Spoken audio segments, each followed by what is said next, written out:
My name's Stephen Curtin.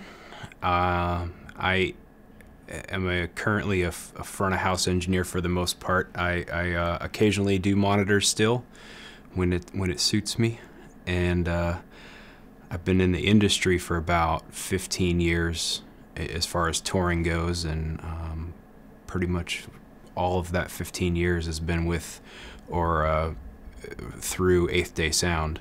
The first real inclination that I when I was younger, probably when I started working around 15, I worked at a theme park in Aurora, Ohio, called Geauga Lake, and we were all kind of one department. It was an entertainment department. I was a costume character, but we did the shows. We had two theaters, an indoor and an outdoor one, and we did the shows there. And a friend of mine was the sound engineer.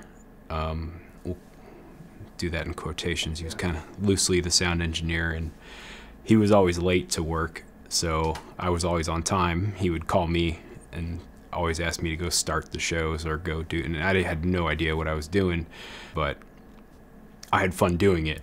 So that's kind of where everything kind of started for me. When I would consider myself actually an engineer or mixing engineer, would probably be in around 2002 or 3 is when I first got my first actual mixing gig on a tour, and kept it from there.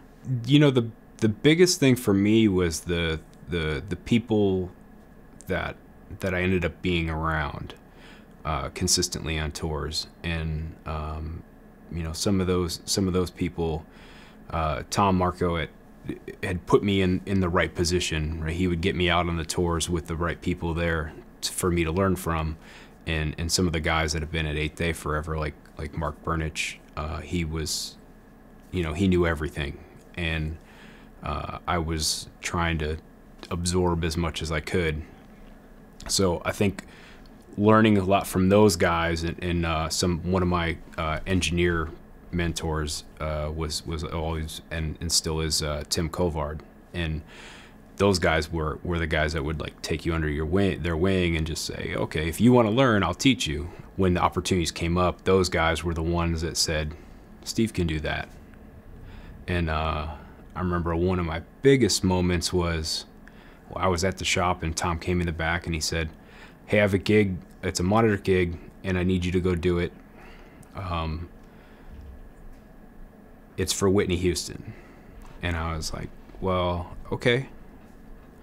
What, you know, nervous about details and everything. And he said, he goes, I just talked to Tim, and Tim said you can handle it. So if Tim says you can handle it, I think you can handle it. And I worked for her up until she passed. We did we did a couple years of one-offs, and then did the last tour, and you know, it was like a very eye-opening moment for me to go from mixing some other bands to